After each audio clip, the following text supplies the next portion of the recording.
बंकिम दा का ये भाव सूत्र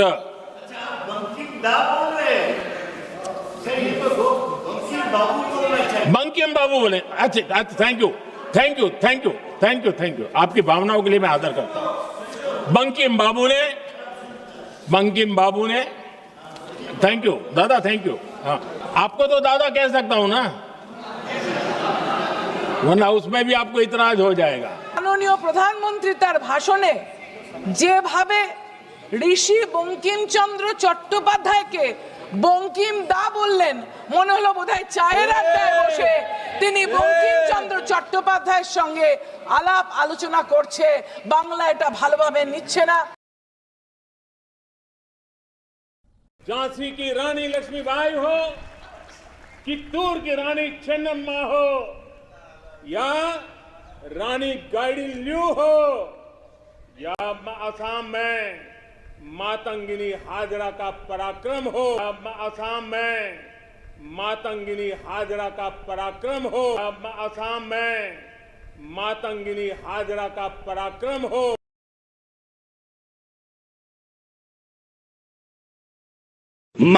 माता गिनी हाजरा ये 1942 में वंदे मातरम कह के ये भारत छोड़ो आंदोलन की प्रहरी बनकर सामने आई थी। मुस्लिम थी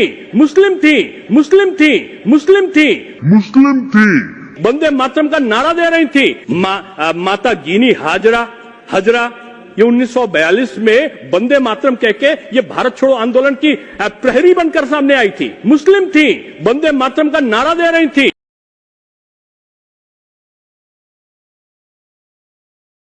150वीं जयंती पर मैं इतना जरूर कहूंगा कि अंग्रेजों को तो वंदे भारत से दिक्कत थी, जिन्ना को वंदे भारत से दिक्कत थी। এখন নেই কাজ তো খই ভাজ। দেখাতে হবে বিজেপিকে যে ভারতবর্ষের স্বাধীনতার আন্দোলনে কংগ্রেস কিছু করেনি, ভারতবর্ষের সংবিধানে কংগ্রেস কিছু করেনি, সব করেছে বিজেপি আর বিজেপির পূর্বসূরীরা, যারা ব্রিটিশ আমলে ইতিহাস বলছে যে ব্রিটিশ আমলে এই বিজেপির পূর্বসূরী হিন্দু মহাসভা আরএসএস তারা ব্রিটিশের দালালি করে, তারা কোনদিন বন্দে মাতরম জয়ধ্বনি দেয়নি। আজ তারা কংগ্রেসকে খাটো করার জন্য পার্লামেন্টে যেহেতু সংখ্যাধিক্য আছে পাতলা মেরে ইতিহাসকে বিকৃত করার চেষ্টা করছে। অতএব তারা নিজেরাই জানে না ইতিহাস কি। না হলে বঙ্কিমচন্দ্র চট্টোপাধ্যায়কে ভারতবর্ষের মুখ্যমন্ত্রী কখনো বঙ্কিম দা বলতেন না, কমসে কম ঋষি বঙ্কিমচন্দ্র বলতে পারতেন। বঙ্কিমচন্দ্র চট্টোপাধ্যায়ের পরিচয় ছিল ঋষি বঙ্কিমচন্দ্র, সেটা তো বলেননি, বঙ্কিম দা বলছেন, যেন মনে হচ্ছে তার পার্টির ক্যাডার। এইভাবে অপমান কেন? যা বলতে জানে না বলবেন না, বলবার সময় জেনে ভালো করে জেনে বলবেন, এটা তো ভাবা উচিত। এটা একটা অপমান আমি মনে করি। আমি এই বাংলার এই মুর্শিদাবাদের, যেখানে এই বন্দে মাতরম প্রথম রচিত হয়েছিল, এই মুর্শিদাবাদের লালগোলায়, এখনো সেখানে গেলে দেখতে পাবেন সেই মন্দিরে সবকিছু আছে। আমি তাই ভারতবর্ষের সরকারকে, পশ্চিমবঙ্গ সরকার কাছে আমি দাবি করছি, চিঠিও লিখবো, যে এই যে বঙ্কিমচন্দ্র যেখানে বসে বন্দে মাতরম লিখেছিলেন সেইটাকে হেরিটেজ সাইট হিসেবে ঘোষণা করে তার রক্ষণাবেক্ষণ, ভবিষ্যৎ প্রজন্মের কাছে তার ইতিহাস সমস্ত কিছুকে রক্ষা করার ব্যবস্থা করা হোক। প্রধানমন্ত্রী এত সব কথা বলছেন, আচ্ছা যদি ছোটবেলা থেকে বা স্কুল লাইফ থেকে যেমন আমরা প্রার্থনা সঙ্গীত গাই, জাতীয় সঙ্গীত গাই, যদি নিয়মিত গাইতেন তাহলে তো বা গাইতে তো কোনো অসুবিধা হতো না। মানে এটা তো বঙ্কিমদার ব্যাপার নয়। তাহলে আসলে ওরা বন্দে মাতরম শব্দটা উচ্চারণ করে অন্য ভুল ভাবে, যে সন্ধিবদ্ধ শব্দ, সমাজবদ্ধ যে শব্দ। লজ্জিত, দুঃখিত নাকি রাগ হচ্ছে, তিনটেই হচ্ছে। কারণ এটা তো জানি না কেন বলেছেন উনি। এটা নিয়ে যত বলবো বিতর্ক তত বেশি বাড়বে, সেটা যেই বলুক। ওনাদেরকে ছোট করার কোনো ক্ষমতা আমাদের নেই, যদি ভুল করেও ছোট করে ফেলি সেখানেও সেই ক্ষমতাটাও আমাদের নেই। তো এটাতে আমি প্রতিবাদ করছি এটার। বঙ্কিমবাবুকে বা রবীন্দ্রনাথ ঠাকুরকে বা দেশের কোনো মনীষীকে ছোট করাকে বা নামটাকে ধরে দাদা বলা বা অসম্মান করাকে আমি প্রতিবাদ জানাচ্ছি। এটা একদমই যিনি যেভাবে নেবেন নিতে পারেন, আমার মনে হয় এটা একদম না জানার অজ্ঞতার পরিচয়। যেটা করা হচ্ছে এটা সমগ্র আমি নয়, সারা ভারতবাসীর কাছে এটা লজ্জার বিষয় যে একজন মনীষীর নাম আমি ভুল বলবো, আমি জানি না, বলবো না, একটা নাম ভুল বলবো, এটা লজ্জার বিষয়। এটা আমারও প্রতিবাদ রইল।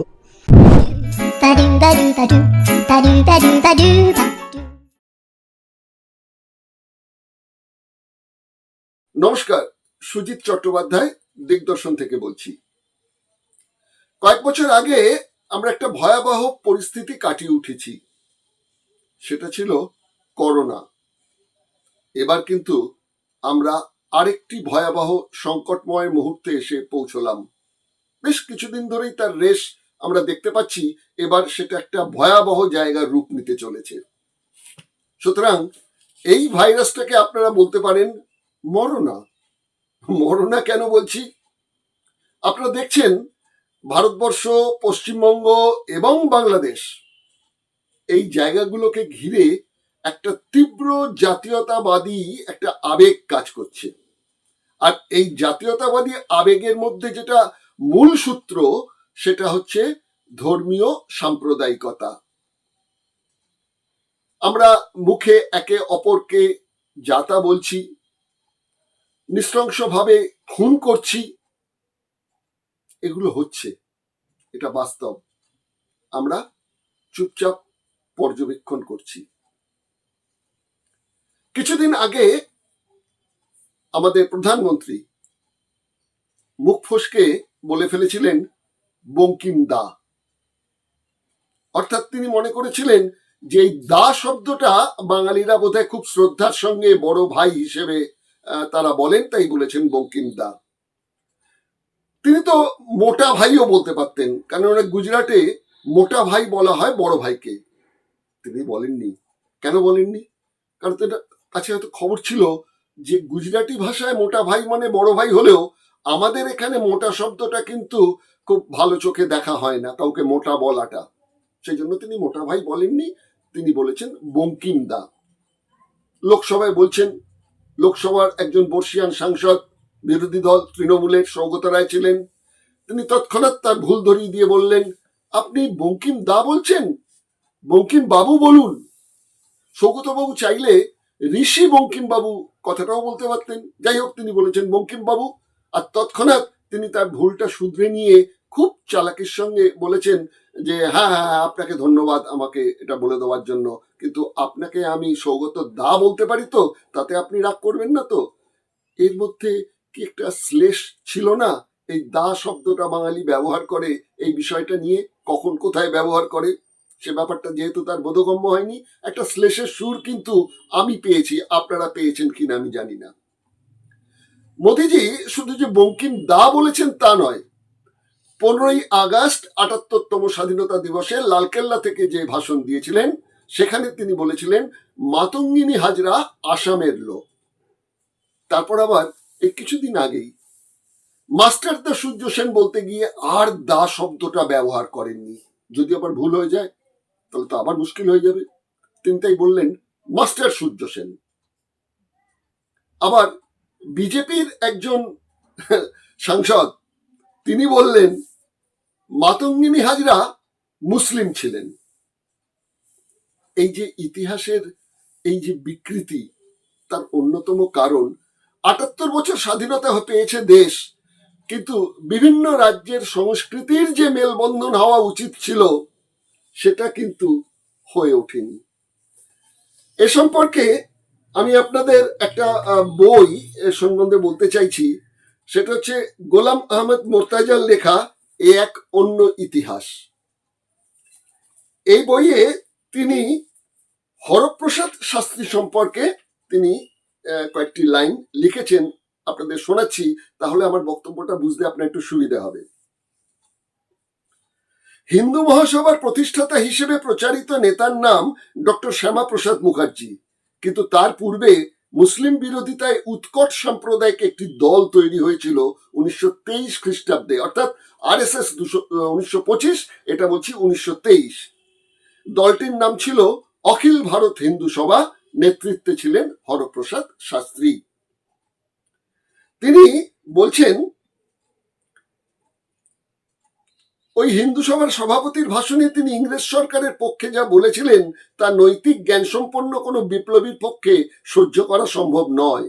তিনি বলেছিলেন, রাজা বিদেশী, তাহারা অনেক সময় না বুঝিয়া আমাদেরই হিত হইবে মনে করিয়া আমাদেরই ধর্মবিশ্বাসের মূলে কুঠারাঘাত করিয়াছেন, কিন্তু তাহারা তো ভালো প্রতিবাদ করিলে বিচার করেন, অন্তত তাহাদের সাধু ইচ্ছার অভাব আছে বলিয়া মনে করিবার কোনো কারণ নাই। ভারত হিন্দু সভার প্রদত্ত হরপ্রসাদ শাস্ত্রীর ভাষণ 1923 খ্রিস্টাব্দে। আমি যে বইটা বললাম আপনাদের, এ এক অন্য ইতিহাস, এই বইটির 113 নম্বর পৃষ্ঠায় এটি লেখা হয়েছে। সুশীল কুমার দে একটি স্মারক গ্রন্থ বলে বই প্রকাশ করেছিলেন। স্মৃতিচারণে সুশীল কুমার দে স্মারক গ্রন্থ, পৃষ্ঠা নাম্বার 222। সেখানে তিনি লিখছেন, ইংরেজ সরকারের তাবেদারি করতে যে পুঁথিযজ্ঞ শুরু হয়েছিল তার প্রধান ভারতীয় নেতা ছিলেন হরপ্রসাদ স্বয়ং। ব্রিটিশ তাকে প্রাপ্য সম্মান দিতে চেষ্টা করতেন তার এক বিশেষ গুণের জন্য, আর সেটা হলো তিনি নানান উদ্ভট বিষয়ে কল্পনা করতেন, সেই কল্পনা থেকে গল্প তৈরি করে সেই গল্পকে চালাতে পারতেন ইতিহাস বলে।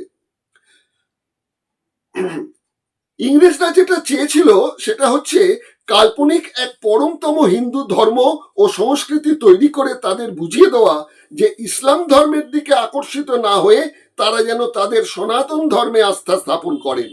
ওই পরিকল্পনা কাজে পরিণত করতে হরপ্রসাদের মতো একজন উচ্চশিক্ষিত ব্যক্তি জাতিভেদের বিরুদ্ধে না বলে জাতিভেদের পক্ষে যে মন্তব্য করেছেন তা অত্যন্ত সাংঘাতিক। এমনকি জীবাণুযুক্ত গরুর মলকে জীবাণুমুক্ত বলতেও আটকায়নি তার। সেই জন্য জাতিভেদকে গণতন্ত্রের উৎকৃষ্ট উদাহরণ বলতে তার দ্বিধা হয়নি। আচার নিষ্ঠতার কারণে পটাশ পারম্যাঙ্গানেটের তুলনায় গোবরকে ভালো জীবাণুনাশক বলেছেন। এটি কে লিখেছেন? এটি লিখেছেন অধ্যাপিকা শিপ্রা রক্ষিত দস্তিদার তার হরপ্রসাদ শাস্ত্রীর সাহিত্য কর্মগ্রন্থের 78 নম্বর পৃষ্ঠায়। সুতরাং বুঝতেই পাচ্ছেন যে এর একটা সুবিস্তৃত পরিকল্পনা ব্রিটিশ আমল থেকে তৈরি হয়েছিল এই হিন্দু সাম্প্রদায়িকতার বিষয়টা নিয়ে। এই প্রসঙ্গটা আপনাদের কাছে আমি তুললাম এই জন্যই, সেটা হচ্ছে এই যে বিভিন্ন নেতারা তাদের বক্তব্য রাখছেন, এই বক্তব্যগুলোর পেছনে কি রয়েছে সেটা কিন্তু পরিষ্কার করে বোঝার চেষ্টা করছেন না, বা বুঝেও ইচ্ছাকৃতভাবে এই কথাগুলো বলছেন মানুষকে একটু তাতিয়ে তোলার জন্য। এখানে আপনাদের আরেকটা কথা আমি বলতে চাইছি। রবীন্দ্রনাথ বঙ্কিমচন্দ্রকে বলেছিলেন নবযুগের মার্জিত কবি, কিন্তু স্পষ্ট কথায় কষ্ট নেই, বঙ্কিমচন্দ্র আনন্দমঠ বা বন্দে মাতরম কি সত্যি বিতর্কের ঊর্ধ্বে? এই প্রসঙ্গে আপনাদের একটা প্রতিবেদন দেখাতে চাইছি। প্রতিবেদনের মধ্যে থেকে বুঝতে চাইব যে এই জাতীয়তাবাদী আন্দোলন এবং ভারতবর্ষের স্বাধীনতা সংগ্রামে বঙ্কিমচন্দ্রের অবদান সম্বন্ধে যা যা বলা হয় সেটা কতটা সত্যি, এই কথাটা আপনাদের কাছে একটু সাহস করে তুলে ধরছি। তবে কোনো কথাটাই কিন্তু আমার ব্যক্তিগত নয়, যা ইতিহাসে লুকিয়ে আছে সেই কথাগুলোই আপনাদের সামনে প্রকাশ করছি। চলুন দেখা যাক বঙ্কিমচন্দ্র সম্পর্কে একটি প্রতিবেদন। 1838 26শে জুন নৈহাটির কাঁঠালপাড়ায় বধিষ্ণু পরিবারে জন্ম বঙ্কিমচন্দ্রের। বাবা যাদবচন্দ্র চট্টোপাধ্যায় ছিলেন ইংরেজ প্রশাসনের কর্মচারী। চট্টোপাধ্যায়ের বংশের আদি নিবাস ছিল হুগলির দেশমুখ গ্রাম। বঙ্কিমচন্দ্রের প্রপিতামহ মাতামহের সম্পত্তির অধিকারী হয়ে কাঁঠালপাড়ায় বাসিন্দা হন। বঙ্কিমচন্দ্র ছিলেন পিতার তৃতীয় পুত্র। বড় ভাই শ্যামাচরণ, মেজ ভাই সঞ্জীব চট্টোপাধ্যায়। বঙ্কিমচন্দ্রের জন্মের কিছুকাল আগেই যাদব চট্টোপাধ্যায় ডেপুটি কালেক্টর হন। কুলপুরোহিতের কাছেই বঙ্কিমচন্দ্রের হাতেখড়ি। পিতার কর্মস্থল মেদিনীপুরের স্কুলেই পড়াশুনো।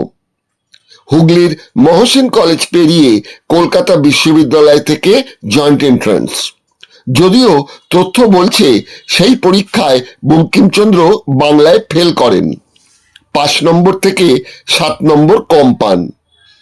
বাংলার পরীক্ষার খাতা দেখেছিলেন বিদ্যাসাগর। ইংরেজের কর্মচারী যাদবচন্দ্রের পুত্র, ফলে ইংরেজ প্রশাসন গ্রেস মার্ক দিয়ে বঙ্কিমচন্দ্রকে পাশ করিয়ে দেয়। বিদ্যাসাগরের এতে আপত্তি ছিল। শোনা যায় বিদ্যাসাগর সম্পর্কে এরপর থেকে বঙ্কিমচন্দ্র বিরূপ মনোভাব পোষণ করতেন।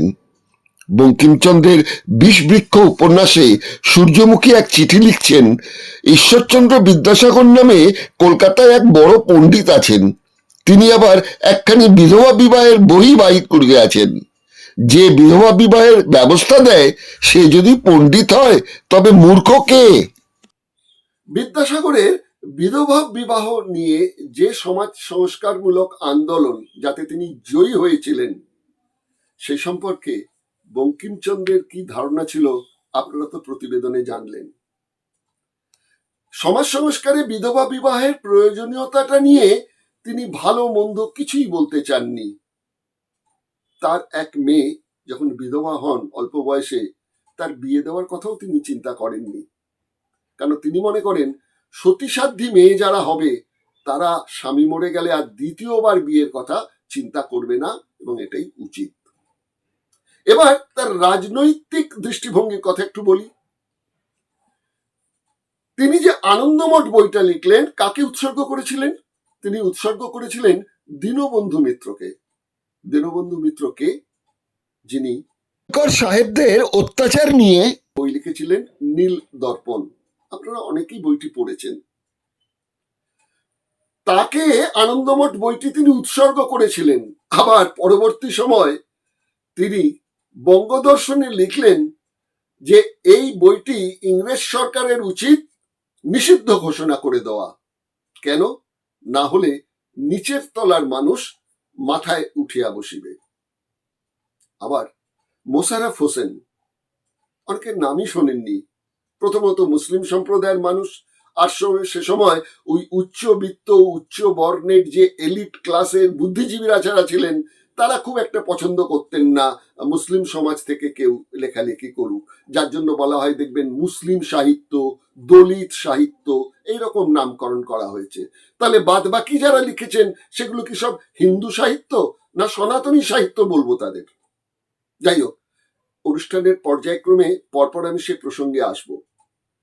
আমি আপনাদের কাছে যেটা বলতে চাইছি সেটা হচ্ছে যে এই যে বঙ্কিমচন্দ্রের রাজনৈতিক ধ্যান ধারণা এটা কেন, এটা সম্পর্কে গেলে আপনাকে আরেকটা বইয়ের কথা আমাকে বলতে হচ্ছে।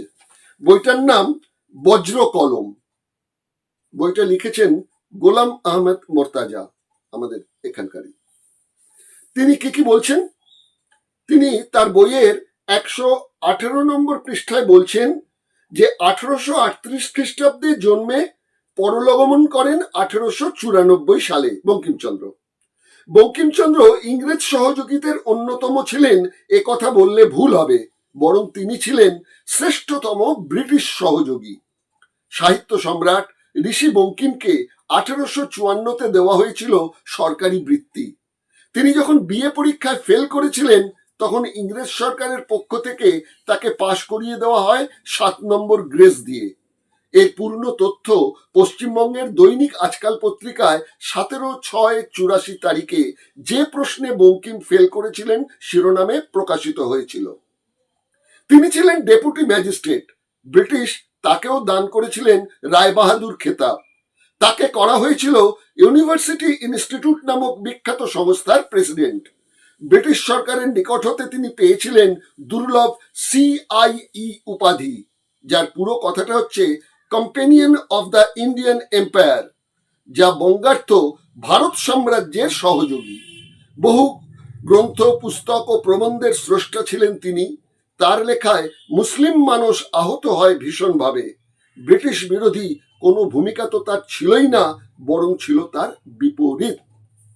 হ্যাঁ, লেখক গোলাম আহমেদ মোর্তাজা। সুতরাং অনেকেই বলতে পারেন যে মুসলিমরা এগুলো বিকৃত চারণ করেছেন, কিন্তু যদি একটু ইতিহাস খোঁজেন তাহলে কিন্তু এই প্রত্যেকটি তথ্য আপনারা পেয়ে যাবেন। যাই হোক, এখন আপনাদের কাছে আমি আরেকটি বই আপনাদের কাছে আমি হাজির করতে চাইছি। বইটি হলো বঙ্কিম প্রবন্ধ সাহিত্যের নির্মাণ শিল্প। বইটি লিখেছেন ডক্টর সুদক্ষিণা ঘোষ। এই বইয়ে তিনি বঙ্গদেশের কৃষক যে বইটা লিখেছিলেন বঙ্কিমচন্দ্র চট্টোপাধ্যায় প্রবন্ধ, সেটি সম্পর্কে তিনি গবেষণাধর্মী তার থিসিস জমা করে তিনি ডক্টরেট নিয়েছিলেন। সেখানে বঙ্গদেশের কৃষকে কি লেখা আছে সেটা একটু আপনাদের শোনাই।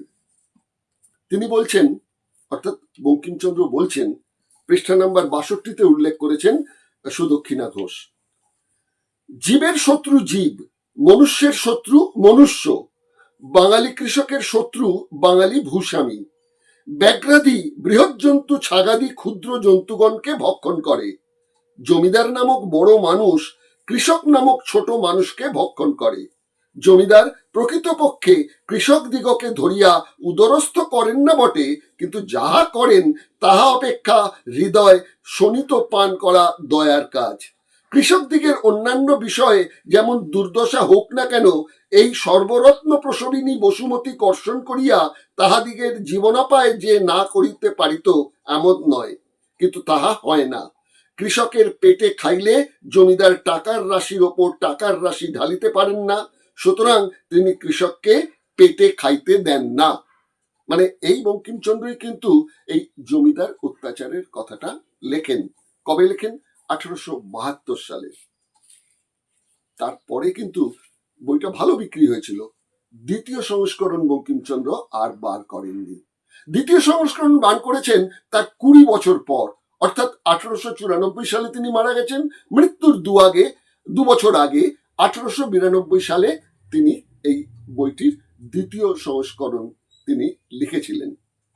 কি লিখেছিলেন আরেকটু আমরা বোঝার চেষ্টা করি আরেকটা প্রতিবেদনের মধ্যে দিয়ে।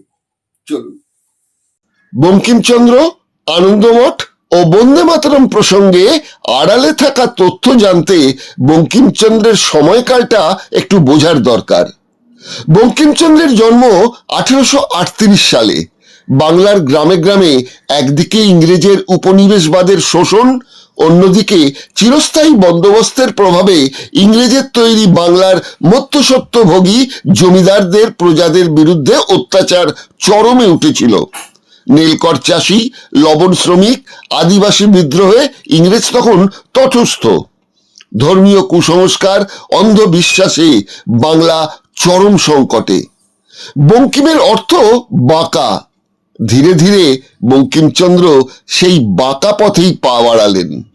এ ব্যাপারে উল্লেখ করতে হয় প্রথমে ভাষা সাহিত্য প্রকাশনা থেকে প্রকাশিত বারাসত গভর্নমেন্ট কলেজের সহকারী অধ্যাপিকা ডক্টর সুদক্ষিণা ঘোষের বঙ্কিম প্রবন্ধ সাহিত্যের নির্মাণ শিল্প গ্রন্থের 62 নম্বর পৃষ্ঠা, যেখানে লেখিকা বঙ্কিমচন্দ্রের আর্টস ফর আর্টস সেক, অর্থাৎ শিল্পের জন্য শিল্প, এই মনস্তত্ত্বের প্রশংসা করে প্রাবন্ধিক বঙ্কিমচন্দ্র সম্পর্কে একটি বিশাল বই লিখেছেন।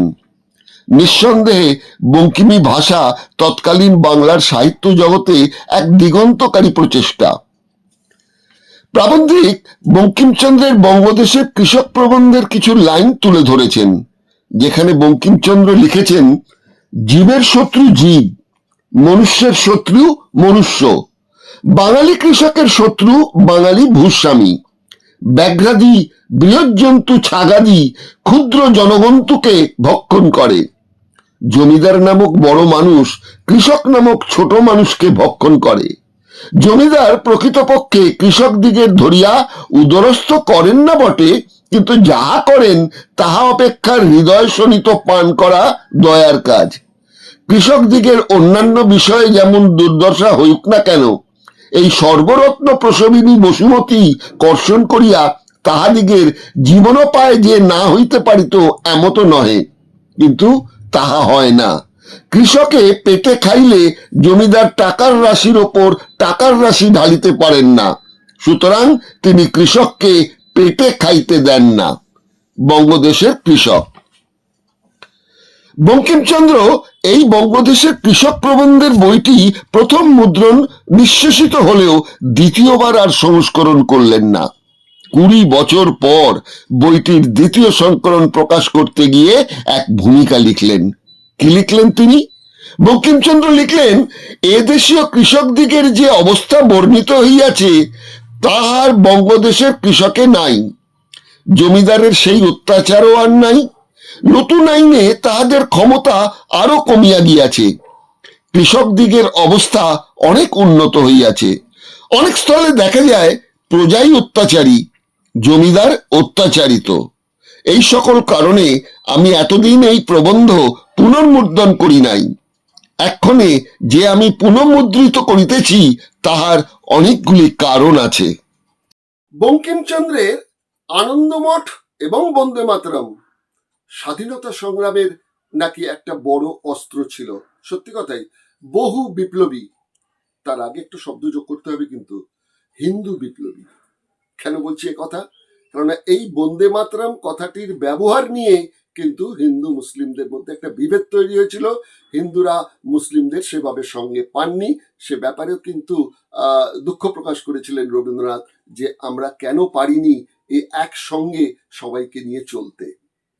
আপনাদের এ সম্পর্কে একটা বই বলবো আপনাদের, বামপন্থী লেখক দার্শনিক সুপ্রকাশ রায়, তিনি একটি বই লিখেছিলেন ভারতের সশস্ত্র বিদ্রোহ এবং গণতান্ত্রিক সংগ্রাম। এই বইয়ের যে প্রথম খণ্ড, সেখানে তিনি 207 নম্বর পৃষ্ঠায় বঙ্কিমচন্দ্রের স্বাধীনতা সংগ্রামের ভূমিকা সম্বন্ধে কিছু লিখেছিলেন। একটু নির্বাচিত অংশ আপনাদের আমি শোনাই। আমাদের দেশের পণ্ডিতগণ রামমোহন রায়ের পর বঙ্কিমচন্দ্রকে ভারতের জাতীয়তাবাদের জনক আখ্যা দিয়ে থাকেন, আর বঙ্কিমের আনন্দমঠকে তাহারা গ্রহণ করেন ভারতের প্রথম জাতীয়তাবাদী সাহিত্য হিসেবে। কিন্তু বঙ্কিমচন্দ্র তাহার আনন্দমঠ এই গৌরব লাভের কতটুকু যোগ্য তা বিচার করিয়া দেখা প্রয়োজন। আনন্দমঠে বঙ্কিমচন্দ্র দেশকে ইংরেজ শাসনের কবল হইতে মুক্ত করিবার শিক্ষা দেন নাই, পরামর্শ দিয়াছেন ইংরেজ প্রভুদের সহিত সহযোগিতা করিতে। আনন্দমঠ একদিকে হিন্দু রিনাসেন্স ও অপরদিকে ইংরেজ শাসক গোষ্ঠীর সহিত সহযোগিতার সঙ্গে প্রচারের সাহিত্য। বঙ্কিমচন্দ্রের হিন্দু রিনেসান্স বা নবহিন্দুবাদ যে ইংরেজ জমিদার বিরোধী গণ অভ্যুত্থানের প্রতিকূল, তাহাও আনন্দমঠ হইতে স্পষ্টরূপে বুঝিতে পারা যায়। এই বইতে তিনি লিখছেন, যে ঐতিহাসিক সন্ন্যাসী বিদ্রোহের পটভূমিকায় আনন্দমঠ রচিত, তাহা ছিল প্রকৃতপক্ষে নিঃস্ব বুভুক্ষু কৃষক ও কর্মহারা কারিগরদের সশস্ত্র শ্রেণী সংগ্রাম। এই বিদ্রোহের এক অস্পষ্ট বিবরণ দিয়া ইংরেজ ঐতিহাসিক উইলিয়াম হান্টার লিখিয়াছেন, ৭৬ মন্বন্তরের পরবর্তী বৎসরগুলিতে অনশনক্লিষ্ট কৃষকগণের যোগদানের জন্য তাহাদের অর্থাৎ সন্ন্যাসীদের দল ভারী হইয়া ওঠে।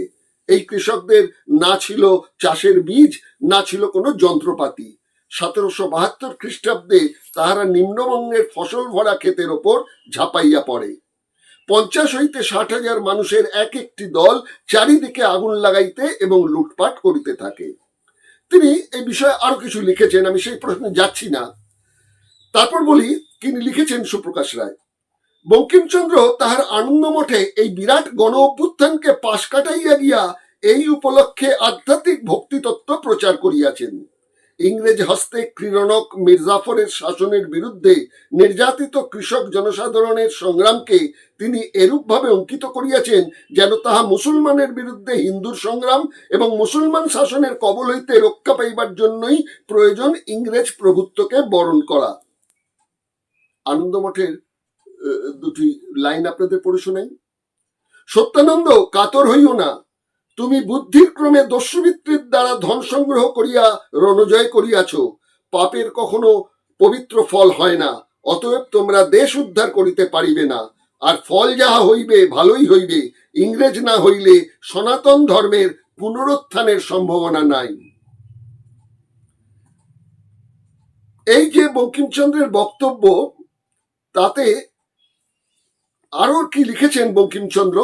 তিনি লিখেছেন, ইংরেজ বহির্বিষয়ক জ্ঞানে অতি সুপণ্ডিত, লোকশিক্ষায় বড়ই সুপটু, সুতরাং ইংরেজকেই রাজা করিব। তবে ইংরেজদের হস্তে দেশকে তুলিয়া দিবার জন্য বিদ্রোহী কৃষকের সশস্ত্র সংগ্রামের কি প্রয়োজন ছিল?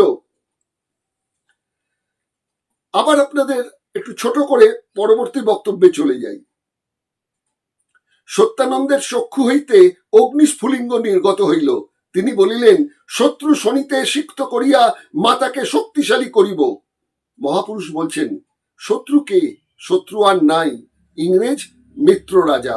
এই বলিয়া মহাপুরুষ সত্যানন্দের হাত ধরিলেন এবং বঙ্কিমচন্দ্র ভারতবর্ষের প্রধান জাতীয় সমস্যাটির সমাধান করিয়া দিয়ে বলিলেন, কে কাহার হাত ধরিয়াছে? জ্ঞান আসিয়া ভক্তিকে ধরিয়াছে, ধর্ম আসিয়া কর্মকে ধরিয়াছে। ভারতের জাতীয়তাবাদের তথাকথিত গুরু বঙ্কিমচন্দ্র সকলকে বুঝাইয়া দিলেন, ইংরেজের সহযোগিতা করাই এখন জ্ঞান ও ধর্মের লক্ষণ। অতএব ইংরেজের সহিত সহযোগিতা ও তাহাদের গুণগান করাই এখন সকলের কর্তব্য। কারণ কোট আনকোট বঙ্কিমচন্দ্র লিখছেন, ইংরেজ বাংলাদেশকে অরাজকতার হস্ত হইতে উদ্ধার করিয়াছে। আবার একটু চলে যাই ভেতর দিকে। বঙ্কিমচন্দ্র আনন্দমঠে লিখছেন, ইংরেজ ভারতবর্ষের পরমকারী, ইংরেজ ভারতবর্ষের পরমোপকারী। ইংরেজ আর্যদিগের অনেক নতুন কথা শিখাইতেছে, যাহা আমরা জানিতাম না তাহা জানাইতেছে, যাহা কখনো দেখি নাই, জানি নাই, শুনি নাই, বুঝি নাই, তাহা দেখাইতেছে, জানাইতেছে, বুঝাইতেছে। যে সকল অমূল্য রত্ন ইংরেজের চিত্র ভাণ্ডার হইতে লাভ করিতেছি, তাহার মধ্যে দুইটির আমরা এই প্রবন্ধে উল্লেখ করিলাম, স্বাতন্ত্র্যপ্রিয়তা ও জাতি প্রতিষ্ঠা। আবার একটু টুকরো কথায় চলে যাই। সেটা হলো, বঙ্কিমচন্দ্র লিখছেন, আমরা পরাধীন, সুতরাং স্বাধীনতার সমস্যা লইয়া আমাদের মাথা ঘামাইবার প্রয়োজন নাই। ইহাই ভারতবাসীর প্রতি ভারতের জাতীয়তাবাদের জনক বঙ্কিমচন্দ্রের নির্দেশ। যখন বঙ্গীয় রিনাসান্সের অন্যতম প্রধান নায়ক বঙ্কিমচন্দ্র তার দেশবাসীকে এই নির্দেশ দিয়াছেন, ঠিক সেই সময় বঙ্গদেশের তথা ভারতের কৃষক জনসাধারণ ইংরেজ শাসনের ও উহার সহচর জমিদার গোষ্ঠীর উচ্ছেদ সাধনের উদ্দেশ্যে সশস্ত্র সংগ্রাম পরিচালনা করিতেছিল। বঙ্কিমচন্দ্র যে শ্রেণীর প্রতিনিধি ছিলেন, ইহা সেই শ্রেণীরই, অর্থাৎ ভূস্বামী শ্রেণীর নিজস্ব জাতীয়তাবাদ। সেই শ্রেণীটি উহার জন্মকাল হইতে শেষ পর্যন্ত এই জাতীয়তাবাদী অনুসরণ করিয়া আসিতেছে। এই হলো আনন্দমঠের বিষয়। আপনাদের এবার আমি যে প্রসঙ্গে যাব তার আগে আরেকটা কথা বলিনি। বঙ্কিমচন্দ্র সাম্য বলে একটি প্রবন্ধ লিখেছিলেন। কিছুদিন পরেই বইটি বাজার থেকে তিনি তুলে নেন। এই বইতে তিনি ইংল্যান্ডের বিশিষ্ট জ্ঞানী ব্যক্তি জন স্টুয়ার্ডের লেখাপত্র পড়ে তাতে একটু প্রভাবিত হয়েছিলেন। তাতে তিনি দেখিয়েছিলেন যে নারী পুরুষের সমান অধিকার, এবং সেটাই তিনি লিখেছিলেন। হঠাৎ তিনি যখন এই নবহিন্দুবাদের প্রচারক হয়ে উঠলেন, তখন বইটি বাজার থেকে তুলে নিলেন। নিয়ে তিনি কি বললেন, কোট আনকোট, তিনি বললেন, পুরুষ কি পারিবে সন্তান প্রসব করিতে, নারী কি পারিবে পল্টন লইয়া যুদ্ধ করিতে। প্রসঙ্গ হচ্ছে যে তিনি যে এই কথাগুলো বললেন, প্রথমে স্বীকার করলেন যে নারী পুরুষ এক, তারপর বইটি বাজার থেকে তুলে দিয়ে বললেন নারী পুরুষ কখনো সমান হতে পারে না। এই প্রসঙ্গেও একটা প্রতিবেদন আপনাদের সামনে হাজির করতে চাইছি। প্রতিবেদনটা একটু দেখুন। নারী যে পুরুষের সমকক্ষ হতে পারে না, পল্টন নিয়ে যুদ্ধক্ষেত্রে যুদ্ধ করতে পারে না, একথা তো বঙ্কিমচন্দ্র লিখেছেন। কিন্তু রামায়ণ মহাভারত গ্রন্থের পণ্ডিত মানুষ বঙ্কিমবাবু কি জানতেন না যে সীতা ধনুর্বিদ্যায় কুশলী ছিলেন? তিনি কি জানতেন না ঝাঁসির রানী লক্ষ্মীবাইয়ের কথা? তিনি কি জানতেন না রানী চেনাম্মার কথা? তিনি কি জানতেন না রানী দুর্গাপতির কথা? শিবাজির পুত্রবধূ রানী তারাবাই ভোসলের কথা? অস্বীকার কি করা যায়? বিধবা বিবাহের বিরোধী বঙ্কিমচন্দ্র নিজের বিধবা কন্যার পুনরায় বিয়ে তো দেননি, উপরন্তু বাড়িতে কড়া পাহারাদার রাখেন যাতে কন্যার সঙ্গে কোনো পুরুষের যোগাযোগ না ঘটে। পুত্র না থাকায় বঙ্কিমচন্দ্রকে কাঁঠালপাড়ার বাড়ির অংশ বঙ্কিমচন্দ্রের পিতা দেননি। তখন বঙ্কিমচন্দ্র পিতার ওপর রাগ করে চলে যান চুঁচড়ায়। পিতার মৃত্যুর কয়েকদিন আগে যখন গঙ্গার তীরে তাকে অন্তর্জলী যাত্রায় রাখা হয়, তখনও বঙ্কিমচন্দ্র পিতাকে দেখতে যাননি। পরে অবশ্য দাদা সঞ্জীবচন্দ্র নিজের অংশের সেরা অংশ ওই দক্ষিণ প্রান্তটুকু বঙ্কিমচন্দ্রকে উইল করে দেওয়ায় বঙ্কিমচন্দ্রের রাগ মেটে তিনি ফিরে আসেন কাঁঠালপাড়ায়। বঙ্কিমচন্দ্রের ছিল 3 কন্যা, শরৎ কুমারী, নীলাব্জ কুমারী ও উৎপল কুমারী।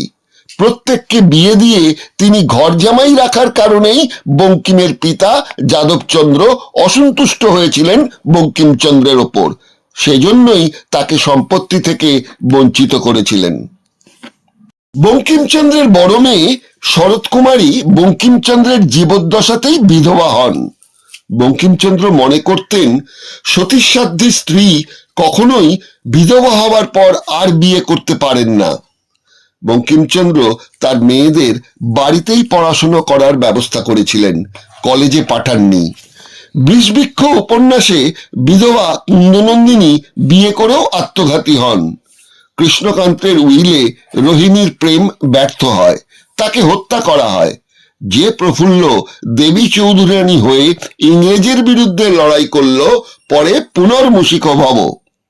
প্রফুল্ল হয়ে স্বামী ব্রজেশ্বর ও অন্য 2 সতীনের সঙ্গে সুখে ঘরকন্যা করতে লাগল। এমনই বঙ্কিমচন্দ্র লিখেছেন তার দেবী চৌধুরানী গ্রন্থে। অন্যদিকে কলকাতার পূর্বা প্রকাশনা থেকে প্রকাশিত বাংলায় মুসলমানের 800 বছর গ্রন্থে লেখক জহিরুল হাসান স্বাধীনতা সংগ্রামী সাহিত্যিক ও সাহিত্যতাত্ত্বিক গোপাল হালদারের বক্তব্য উদ্ধৃতি দিয়ে লিখেছেন, বঙ্কিম সাহিত্যে অতি অল্প মুসলমান চরিত্রই লেখকের শ্রদ্ধা ও সহৃদয়তার পরিচয় পাওয়া গেছে, অধিকাংশই মসিলিপ্ত। ভারতীয় জাতীয় আন্দোলন বইতে প্রভাত কুমার মুখোপাধ্যায়েরও একই ধারণা। তিনি লেখেন, বঙ্কিমচন্দ্রের মনে হিন্দু জাতীয়তার কথা জাগিতেছিল, সেই জন্যই তিনি মুসলমানদের প্রতি অবিচার করিয়াছেন। বঙ্কিমচন্দ্র তার ভারত কলঙ্ক প্রবন্ধে লিখেছেন, হিন্দু জাতি ভিন্ন পৃথিবীতে অন্য অনেক জাতি আছে, তাহাদের মঙ্গল মাত্রেই আমাদের মঙ্গল হওয়ার সম্ভাবনা। অনেক স্থানে তাহাদের মঙ্গলে আমাদের অমঙ্গল হয়, যেখানে তাহাদের মঙ্গল যাহাতে না হয় আমরা তাহা করিব, ইহাতে পরজাতি পীড়ন করিতে হয় তাহাও করিব। সুতরাং একদিকে নারী সম্পর্কে বঙ্কিমের দ্বৈত চরিত্রের ভাবনা, আর তেমনি ধর্মীয় সাম্প্রদায়িকতাতেও বঙ্কিমচন্দ্রের যা ধারণা, সেগুলি কোনোটাই বিতর্কের ঊর্ধ্বে নয়। আপনারা অনেকেই বলতে পারেন যে বঙ্কিমচন্দ্রের তো রক্ত মাংসের মানুষ, তার ভালো মন্দ দুটো দিকই থাকতে পারে, আপনি শুধু তার খারাপ দিকটাকেই বারবার উল্লেখ করলেন কেন? দেখুন, আপনি আমি বঙ্কিমচন্দ্র এক নন। বঙ্কিমচন্দ্র ঋষি বঙ্কিমচন্দ্র, বঙ্কিমচন্দ্র সাহিত্য সম্রাট বঙ্কিমচন্দ্র, বঙ্কিমচন্দ্র জাতীয়তাবাদের নায়ক। সুতরাং তার যদি সামান্য ভুল, যদিও এগুলো সামান্য ভুল নয়, আপনারা বুঝতে পারছেন, তার সমস্ত প্রামাণ্য নথি রয়েছে, সেক্ষেত্রে এটা কিন্তু আমাদের কাছে বলতেই হয়, সাদাকে সাদা কালোকে কালো আপনাদের সামনে হাজির করলাম। বিচারের ভার আপনাদের ওপরই রইল। এই অনুষ্ঠানটি আপনাদের কেমন লাগলো একটু মন্তব্য করে জানাবেন। যদি ভালো লাগে তাহলে একটা লাইক দেবেন, অন্যকে শেয়ার করবেন, আর অতি অবশ্যই গ্রাহক হবেন। তাহলে আমরা আরো উৎসাহ পাবো এই ধরনের অনেক অজানা তথ্য আপনাদের সামনে হাজির করবার। দিগদর্শন, 10-এর পাশে, দেশের সাথে। নমস্কার।